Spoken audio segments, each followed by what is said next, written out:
Hello there, Eagles fans, and welcome back to our Eagles Therapy podcast. My name is Basil. And I'm Baz. And we are recording Friday, October 6th, 2023, the day after the Week 5 Thursday night football game between the Bears and the Commanders. The Bears won 40-20 against the Commanders. Good thing for our division to lose, right, Dad? Yeah, great game, too. I mean, I was on a plane flying back from Phoenix, and I got to watch somebody over the shoulder because I couldn't get my TV to work because whatever. And so anyway, I could see the game real good. So, yeah, good game by the Bears. It was great. They hadn't won in, a year and a half or something. I think I saw it was their first win in 357 days. That's crazy. So, yeah, hadn't won in a year. And, of course, after the Commanders got all the press after beating us, beating us up, but losing to us in overtime, my Lord, how did that happen? But, it was great to watch them get basically their butts handed to them. Yeah. And Hal, this is not the second coming, so we can settle down there. Right. But he did not look good at all in that first quarter. Yeah. In the first half, actually. Threw a pick right before the half, led to a touchdown for the Bears.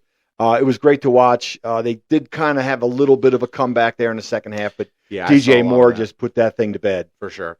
Yeah, so we'll move on to the Eagles talk. As always, of course, we'd like to touch on other games, but just a little bit of overview of the episode. We're going to be talking about the Eagles versus the Rams coming on Sunday, some roster changes, injuries, some other sports, and then a little bit of our all-pro legend towards the end, as always. Before we do that, of course, we always want to give our plug to the Philadelphia Eagles Fan Club of Colorado Springs. You can join that club on Facebook if you're an Eagles fan. They'll ask you some questions and everything like that. We watch every single game, every single Eagles game, at Frankie's on Powers and Galley. We'd love to see you there. If you're in our area, come on down. We'll say hi to you and join in on the fun.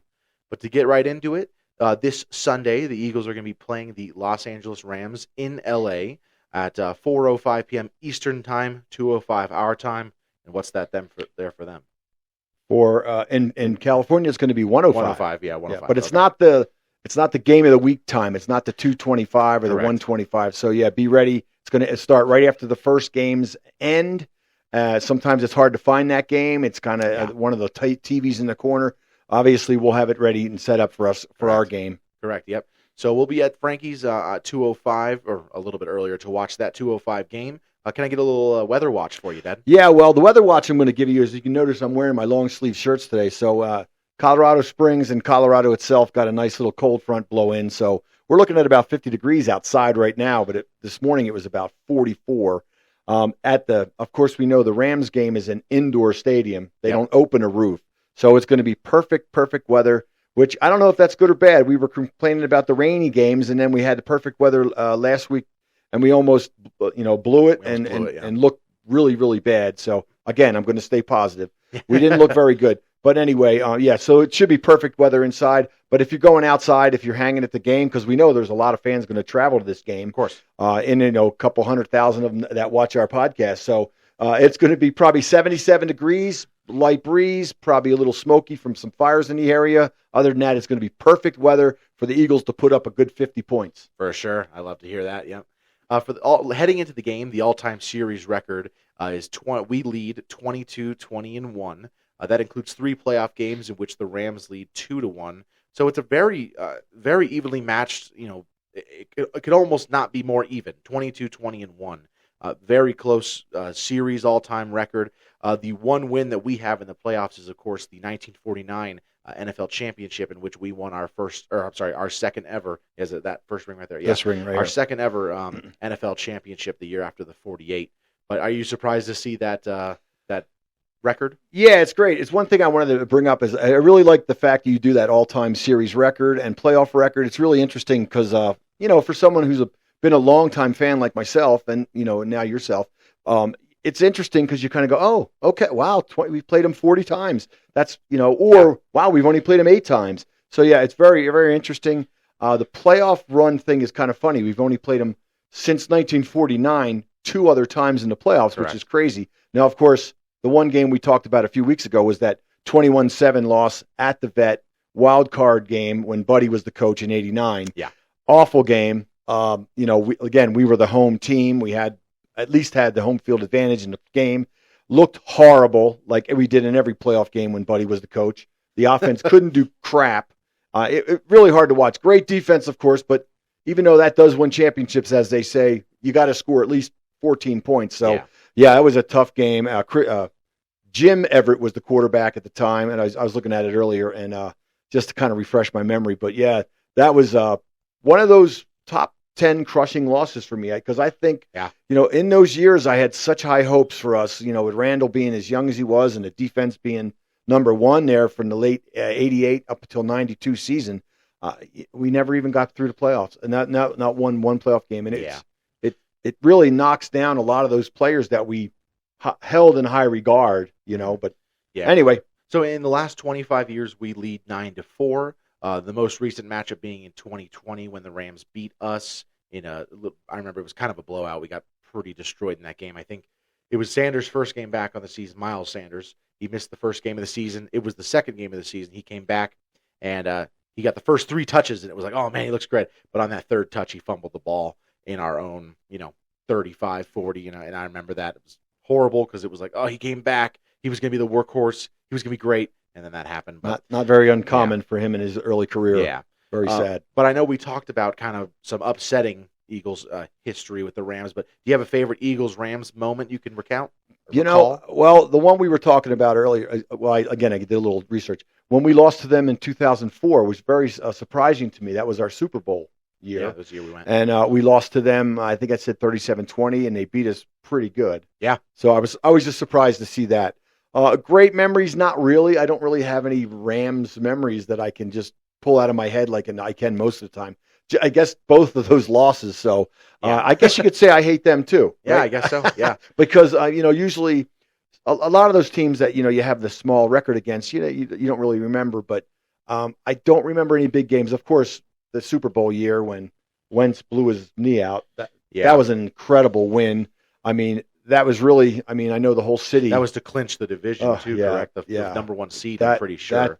Probably I was telling you earlier, one of the games that I recorded that I watched the most of. Yeah. That was an amazing game, and to come back and then to have someone come off the bench like Foles and just do what he did in that game. Now, I remember the game after that, he didn't do so well. We kind of, our Super Bowl hopes went up and down like this. I remember the game after that he did do really well. It was against the Giants, but you're thinking of the Oakland game, which was 2 games after. But yes. Okay, but yeah, he definitely, we thought, okay, but in that game, he was incredible. Yeah. Of course. Yeah, for me, I have my favorite moment as well. Mine's that game. That was when the Wentz game. Wentz tore his ACL. Unfortunately, it was the Week 14. It was the game that changed his life and changed all of our lives, changed his career around. In that game, it's noteworthy for me that was Brent Selleck's last touchdown. He had a last touchdown catch against the Rams in 2017. For those watching at home, Brent Selleck is my all-time favorite Eagle, hands down. I mean, Dawkins is a second right after, but all-time favorite Eagle is definitely Brent Selleck. So I always remember that touchdown catch because then he led the arm flapping a bunch of, like, I think 5 guys in a row. It was kind of like an eagle, right? Kind of like a bird flock. It's kind of cool. Gotcha. So that's the game I remember. And then of course the year after in 2018, we beat them as well when we should not have. That was a great game. we did not expect to beat them. They wound up going to the Super Bowl that year. To lose to the Patriots, but we beat them, and we had their number for a little bit, and that kind of made sense why we lost in 2020 because you can't have the team's number too much. But moving on to what Eagle are you most looking forward to this weekend in this game? This weekend, and I got my fingers crossed here because we're recording this a little bit before the official injury report comes out, unfortunately, but it just worked out for us to do it early on this glorious Friday. Yes. But yeah, I'm looking for Sidney Brown. If he plays, and he's all signs point that he will be playing, so which is a good thing. Him and Evans, because you know what, we just can't avoid that injury bug so far this year, and hopefully this is just something that's happening now, and towards us as the season progresses, it kind of slows down. But yes, I'm looking for Sidney Brown to do what he needs to do. Not be a cornerback, not be a safety, just to be a great football player. Correct. Yeah, I get you. Yeah, so for me, the Eagle I'm most looking forward to, I can't choose Goddard again. I don't want to choose him again, but that kind of is the under-the-radar guy I want to see do well, but I'm not going to choose him again. I'm going to be choosing Devontae Smith. Devontae's had a kind of quiet couple of games since the Vikings game. I think the Vikings game, he had 131 yards, if I'm not mistaken. The touchdown, of course, 130, something like that up there in that range. So I'm hoping to see more from him. Like I said, he got a little quiet the last few weeks. it's weird to say quiet because he did have 78 yards last week, 6 catches, right? 7 catches, 78 So yards. that's pretty real. It's really good, good. and he could break any one of those. And he was missed. I know there was one play in particular down the sideline again where he went over there, the AJ, and Smith had the guy beat to the post. Yeah, but yeah, so after a quiet couple of weeks, mostly just quiet because AJ just went off for 2 weeks in a row. I'm hoping to see more from him on the season. He's got 22 receptions, 284 yards, 2 touchdowns. That's 12.9 yards per reception. I did the math last night. He's on pace to have 1,200 yards and 8 touchdowns. So I mean, it's not like he's playing under he's not like he's playing under his expectation or under the limit or anything like that. He's playing phenomenal, but I do want to see a big game from him this week because the secondary of the Rams, it's really not that. There's nothing to write home about. There's really no all-stars or all-pros or Pro Bowlers, I don't think. So I think it's going to be a big game for the wide receivers, and I'm really hoping to see some big Devontae plays. But that'll bring us into our matchup of the game. What do you believe is your matchup of the game? The matchup of the game, I believe, is going to be our passing defense versus their passing offense. Of course, we all know about Puka Nacua. Puka Nacua. I can't say anybody's name.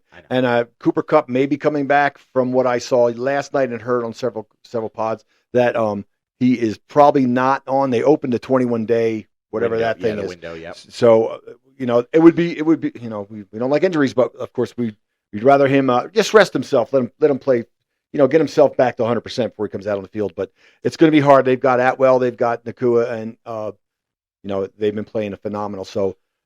Even though it's their passing offense versus our passing defense, what we're going to need, and we say it every single week, is for those guys to get home. Yeah. We got to get home. Last week, we had 5, which kind of surprised me. It is surprising. I didn't think we had that many sacks, but there was probably definitely one that should have been he had them, and then probably 2 or 3 more. So we could have been pushing 8 or 9 sacks, but this is the week we need to get to him. He's got a little contusion on his hip, and Stafford's not much of a mobile quarterback. Yeah. So hopefully we can squeeze that pocket and make him throw some, have some errors early and maybe be a little off target because he is more of a drop it in a zone area kind of quarterback. Yeah. Throw a wide receiver open, as they say. Yeah. And hopefully we can have somebody there too when he throws it there. They're covering him pretty good. So yeah, for sure. Yeah, Stafford hasn't had his best season so far, looking like he's got three touchdowns, 5 interceptions. So he's really not doing as great. With Cooper Kupp returning, like I'm looking on here, and it looks like it does say he is expected to play Sunday. That's as of 3 hours ago. Gotcha. So it looking like he will be playing. Might not be playing at 100%, though, so we'll see how that goes. For me, the matchup of the game is going to be Sua Opeta versus Aaron Donald. Sua Opeta is starting his first game at right guard this season.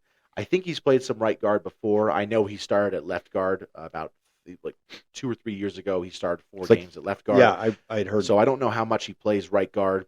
But, Aaron Donald, I was watching some highlights and kind of watching, their highlights of this season, and he primarily lines up over the right guard. Of course, they move. Defensive linemen always move different sides. Sometimes he's outside, sometimes he's in, sometimes he's on the right. But he looks like he primarily lines up against the right guard. So I'm a little worried about that one. I think the other thing that plays a big role in it, Aaron Donald has 0 sacks against us. He has played 4 games against us. He's got 1 win, 3 losses. So he's a little tired of it probably. Yeah. And he probably wants to get a sack against us because like we mentioned before, we won 2 big games against them back in 17-18. They might have gotten their revenge a little bit back in 2020, but he still doesn't have a sack against the Eagles. And I know that's a thing that players do keep track of. We pretend that they don't, and we think, oh, yeah, they just focus in on the field. Well, I'm sure he's getting asked about it, too. Oh, for sure. I don't know anything about the L.A. media, but I'm sure at some point someone's gone, hey, we see you've never had a sack against the Eagles. Does that play anything? And thanks for mentioning it because he didn't know that probably before. And now he wants it. Well, it's funny you said that, too. There's probably somebody in L.A. that covers football. I know there's not many, but they don't really care much for the team, which is sad for the NFL, but they had to get into that market, right? They should have left it in St. Louis where they were loved and beholden, and won a Super Bowl and everything like that. But unfortunately, we can't control that. Yeah. Well, then they won a Super Bowl in L.A. I mean, 2 years ago. Was anybody there? I know, right? A bunch of Bengals fans. Poor Bengals fans. Yeah, tough game. Yeah, so that's going to be mine. Suo Opeta versus Aaron Donald. Hopefully they can give him some help. The good thing is Opeta, like I said, he's been here 5 years. Not always been a starter. Of course, he's only started like 4 games for us, but he's worked with Jeff Stoutland for 5 years. I was just going to say, I was going to ask you that. How many years has Stoutland been our coach? Stoutland was hired, I believe, back in 2013. Oh, wow. I think he was a Chip Kelly hire. Okay, and that's one of those things that a lot of people have said. And Chip, when we talk bad about the Chip Kelly thing about him, and a lot of people say, well, let's not forget he did bring in Jeff Stoutland, which has led to us having probably last year you could make the argument we had the greatest offensive line of all time. Who hired Howard Mudd? That would have been Andy. Okay. Right? So, yeah, because he was only there for a few years, if I'm not mistaken. Yeah, Stoutland he was offensive line coach from 2013 to now, of course, and then run game coordinator from 2018 to now. Boy. But, yeah, so he was hired in 2013 with Chip. And how old is he? He is 61 years old. Oh, wow. He's still got 10 years to go, baby. He's pretty young, yeah. Yeah, no, he's amazing. Let's get him an assistant head coach title or something. Yeah, that's incredible. I wonder if he'll be an offensive coordinator sometime soon. Hopefully they don't make a mistake like the Deuce Staley thing. I don't want him to let him go or anything like that. I still think Deuce should have been our offensive coordinator. I agree. But I don't want to get too much into that. But, I agree. Like I said, Suo Opeta, he's been here with Jeff Stoutland for 5 years. He's played with Kelsey. He's played with Lane. He knows these guys. Yeah. So that's the good thing is that. Well, you got a future Hall of Famer to your left and a hopefully future Hall of Famer to your right. I can't even say hopefully. I'd say he's a future Hall of Famer. If he gets an All-Pro this year, he's a future Hall of Famer. Yeah. Well, if he doesn't let up another sack in the last 10 years, what's he got? 2 years going, right? I think it's on to something like he that. Still has the record for most games without allowing a sack. Yeah. Which is incredible. Last week he was pushed a little bit. Week one he was having a rough one too. Yeah, it was. But yeah, I think Suo has a good chance to succeed, and he's got guys on his side that are going to help him a lot. But we'll go ahead and jump over to our roster changes.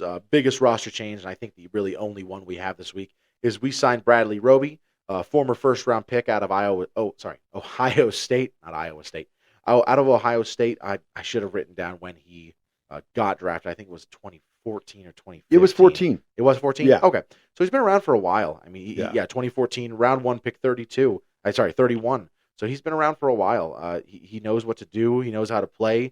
He was on Denver. He was on Houston, New Orleans most recently. He did win a Super Bowl with Denver, which makes you remember that was Super Bowl 50. Right. 2 years before he won, it was 2015. And that was when Denver had what is considered to be probably one of the greatest defenses ever. At least in the 21st century, I'll say. They did. Within the last 20 years, one of the top 10 greatest defenses. So their quarterback wasn't winning many games for him last year, and that year. Yeah, that was Peyton Manning's rough year. But, that was when Denver had that amazing lockdown defense, and he was a part of that defense. I don't know how much of it, how big of a part, how important he was, but, he was a part of that defense. That's all. You can't take that away from him. He played 16 games. He had 4 starts that year. Now with a nickel corner, nickel back, whatever you want to say, they didn't always get the starts. It's more so in the last 2-3 years that it's kind of become a full-time starting position. Right. 6 years ago, the nickel was kind of just, he just came in. It's a specialist. Specialist. For sure. Yes. But now, as of the last 2-3 years, they've become a full-time starting position. So he's played in total 126 games, started 60. He's got 370 total tackles.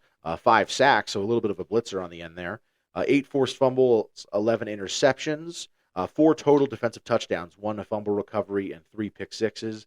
And he's had 85 passes defensed. So he's got a lot of experience. He's got a lot of skill and a lot of experience. He's on the older side. He is, I believe, 31, right? Yeah, 31. That's all right. Coach up our young guys. Yeah, exactly. Get him on the team. Get him a roster spot. That's right. Most likely we won't be seeing him this week, but probably see him for the Jets game. Definitely by the Dolphins game, if he does well, you know what I mean. Sure. But what do you think of that pickup? Well, I think that we knew that's been the talk. Of course, you knew as the season went on, and of course when the guys went down, we knew we had to do something. So, and slim pickings as you get into week 4, 5, 6. It's not easy to do. So hopefully it's a good pick. Hopefully he's got good technique, and he knows that he's getting towards the end of his career. So let's push along. Let's help some of these younger guys, teach him, and hopefully he can help us out. And when he gets that first, second, or third interception this week, I'm going to be cheering for his name. Maybe grab a jersey. And I think I was talking about number 33. Yes, I heard him saying that. Yeah. Yep, number 33 right now. Not many great number 33s on the Eagles. They were going through a list there. Yeah, I heard that as well. It's okay. Not Josh Josh Adams is probably the best one. Yeah, yeah, they were talking about it. Yeah. It's funny. Yeah, I think what confuses me about football sometimes and about the NFL when we watch, someone gets hurt. So say Maddox gets hurt. So Maddox gets hurt, and you have all these guys on your roster. You brought in 7 corners or 6 corners into the season. You have 3 on the practice squad. I know I'm just saying hypotheticals, but why? I just never understand signing someone off the street.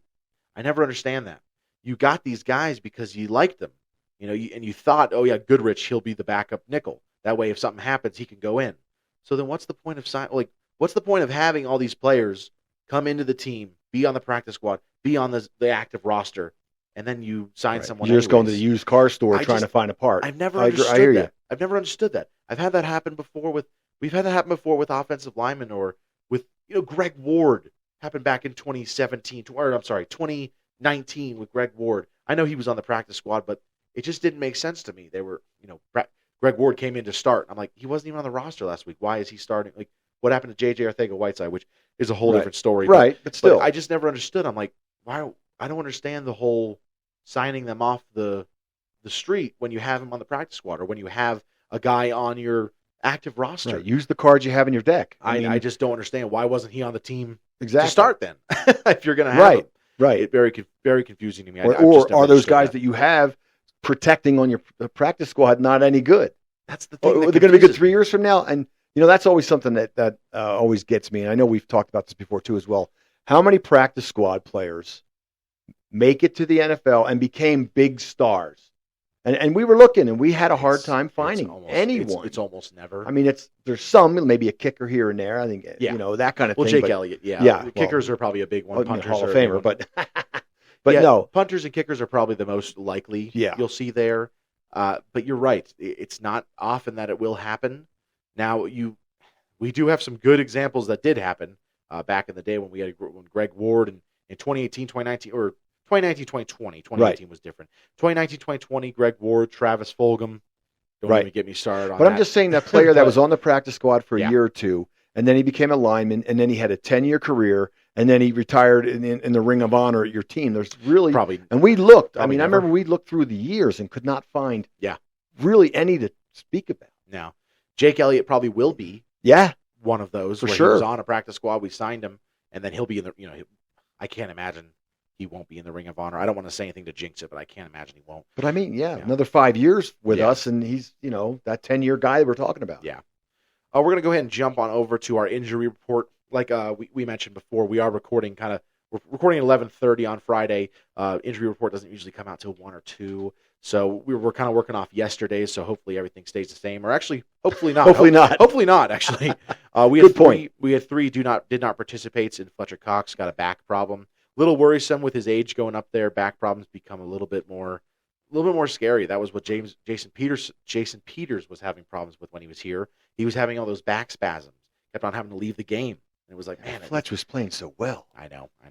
An obvious one here, Cam Jurgens with a foot injury, looking like he's going to be out 2 to 3 weeks, possibly 4.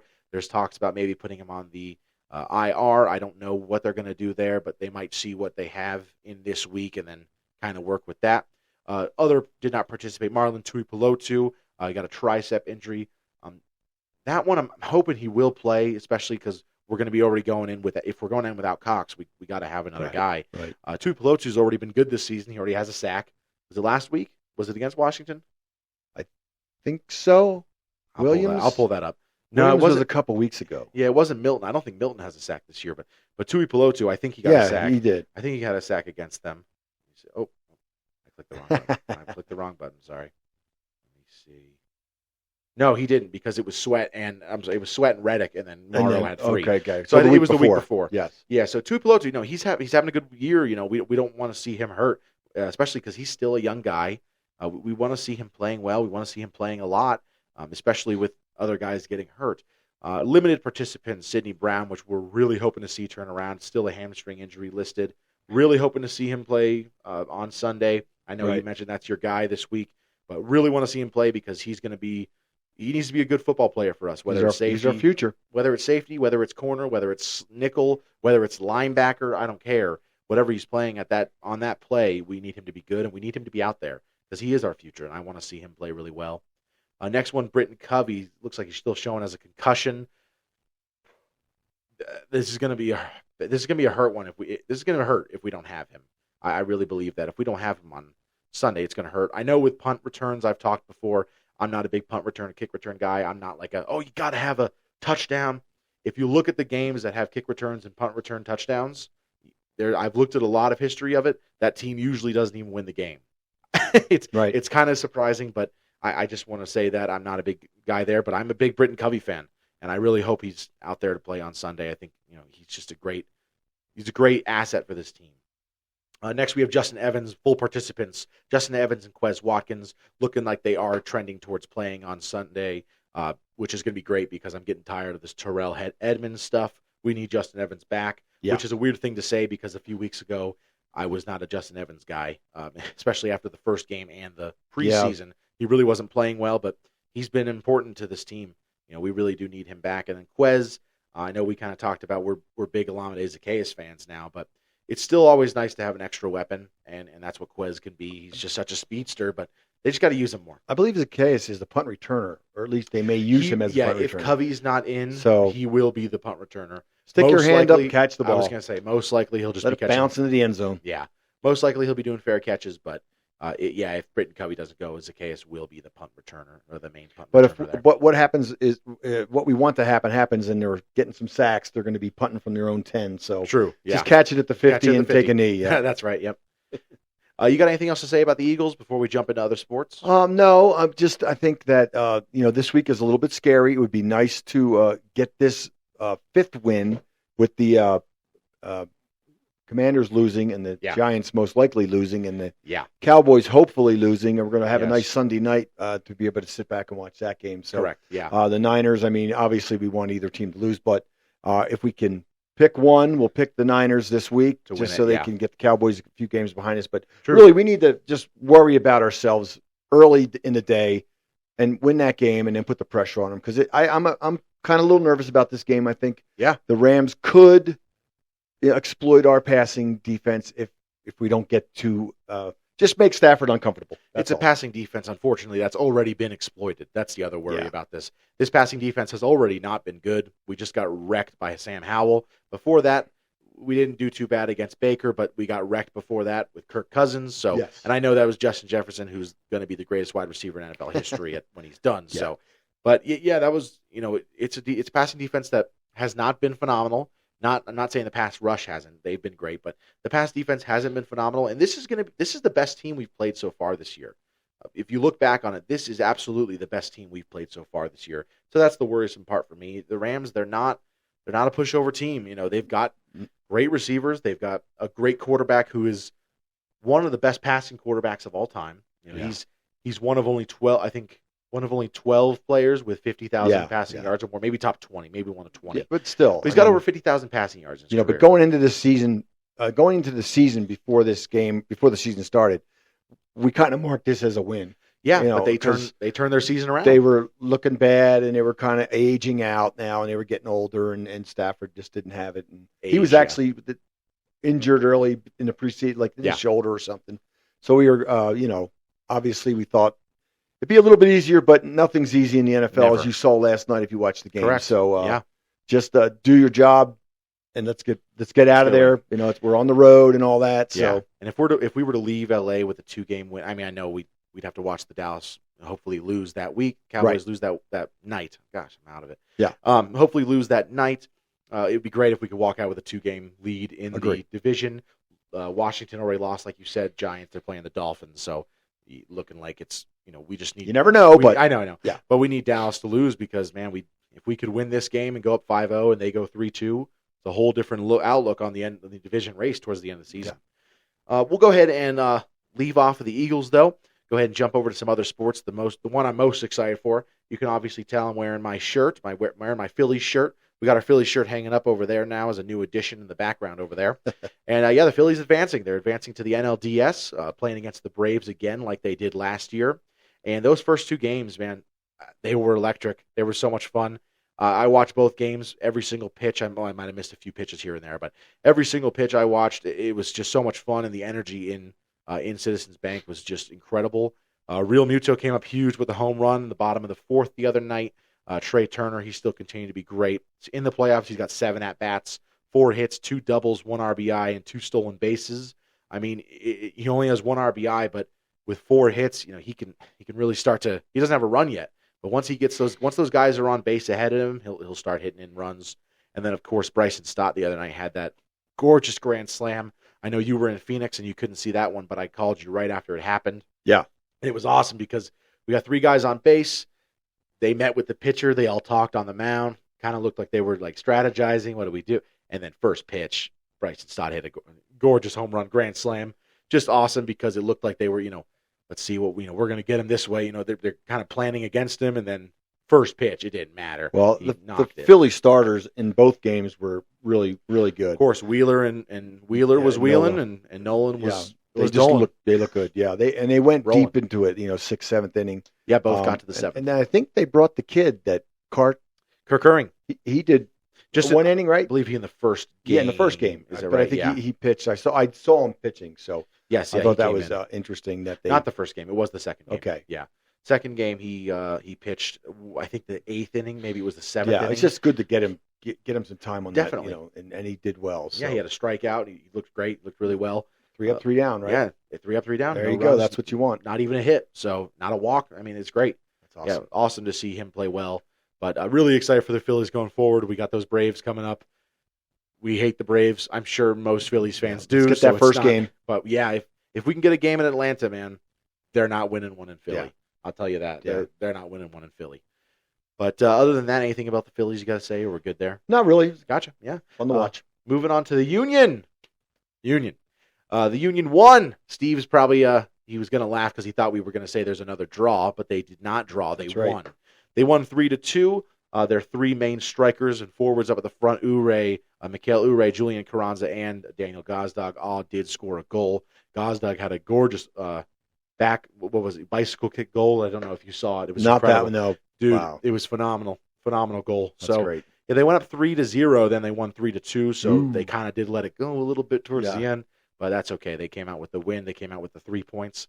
I don't have the standings. I didn't have the standings ready right here, but let me go ahead and see what we got there. Yeah, they're still up there. They're third in the East. Yeah, so that's good. Shape. They're third in the East. They won their last 2, or no, because they drew 5 in a row. Right. So then they finally won. So they were beating Columbus, but yeah, they keep on going up, and then they draw. Well, three. You're in the playoff run there. So. I know it's true. I mean, yeah, the top 7 go to the playoffs, I believe. I think there's a play-in for 8 and 9. I don't really know how it works, but yeah. But yeah, we're on our ways to the playoff. We're third in the East right now with awesome. the Union, so that's good. They're looking really good there. And it was nice that they beat Atlanta pretty bad too, because I don't like Atlanta. But go ahead and jump over to our All-Pro legend. Before I jump into the player that I chose this week, my dad doesn't know. I'm going to move my computer a little bit so you don't see. Before I jump into it, I have to apologize to my dad and to our viewers, all of our 100,000 viewers. Unbelievable. The last few weeks we've been talking about some players. We brought them up, and we brought up Troy Vincent, who I said was a legend, and Jeremiah Trotter, who I said was an All-Pro. And I had thinking on that, I'm like, that's wrong. That can't be right. That's not right, because we've talked about it before. In the Eagles' history, we talked about the running backs a few weeks ago. We're not very prolific in a couple sections, in a couple positions. Quarterback, there's a few great ones, but they're really not, not Super Bowl winners or all, MVPs or anything like that. We have some good running backs, but again, not really champions. And not a lot of Hall of Famers. Not a lot of Hall of Famers. That comes with championships and Correct, Super Bowls and things so like that. We're not as prolific in a lot of things. And one of them I was thinking about was linebacker. And I was like, how can, Jeremiah Trotter, tell me what you think. And we don't have to do an official list, but tell me what you think of the top 5 Eagles linebackers. You got Bill Berge, you got Seth Joyner, you got Frank LeMaster, who played back in this the Super Bowl 80 team. Yep. Chuck Bednarik. And then after that, you do run into a little bit of a wall, and there's Jeremiah Trotter. Yeah. And for me, he's easily a top 5 linebacker for the Eagles ever. Right. So how can he not be a legend? I got to change that around. I got to change that to Jeremiah Trotter is a legend. He gets the big L. Troy Vincent, I got to kind of change around as well. I think I have to drop him to an All-Pro. Okay. Because I'm looking at the Eagles, all-time corners and all-time safeties, defensive backs. They're pretty prolific. Yeah. We're good in that section. Yeah. Eric Allen, Brian Dawkins, Sheldon Brown, Lito Shepard, Asante Samuel was on our team. Bill Bradley back in the old days. Bill Bradley. Big interception guy. Of course, yeah. Who did I just miss? I said Eric Allen, right? Yes, you did. Okay, Eric gotcha. Allen should be in the Hall of Fame, as we For all sure. know. Yes. The safety, the hard-hitting safety, not Dawkins. Andre Waters. Andre Waters, Yeah. thank you very much. Yeah. No, we had a lot of great big defensive names backs. anyway. Big names. Because we were always a defensive team. So Yeah. for me, it's like, how can I really can't put Troy Vincent as a legend. Right. Because and have Trotter as an all-pro. So I got to switch that around. I do apologize to all of our fans, all of our hundreds of thousands of listeners and watchers. The ones that are into that all-pro legend section. Yes, yeah. I get you. But saying that, I'm sorry about that. And Jeremiah Trotter, you're obviously a legend, and hopefully your son is a legend for us someday soon because he's playing at Clemson. Jeremiah Trotter Jr. and he's awesome. Looks good. He's rocking number 54 and he looks great, man. Yeah. He is all over the field. But we'll go ahead and jump into my selection this week. I'll start you off here. Okay. This person was drafted in the 1969 NFL draft, pick number 31. He was drafted by the Cincinnati Bengals. He was in his career, he was a 2-time first-team All-Pro, 3-time second-team All-Pro, 5-time Pro Bowler, AFL Defensive Rookie of the Year. He is in the Philadelphia Eagles Hall of Fame, and he is in the Philadelphia Sports Hall of Fame. His career lasted total of 12 years. He played 7 with us, 5 with Cincinnati, played from 69 to 80. With us, he had 91 career games, 18 interceptions, 234 yards off those interceptions. No pick sixes, no touchdowns. He had a 50-yard for a long. Now, back then, they didn't keep track of tackles. So that's why I'm not really giving you tackles right now. Or sacks, right? They did. He does have sacks. He has 18 and a half sacks, 21 fumble recoveries, and in his career total, he had 27 interceptions. Yeah.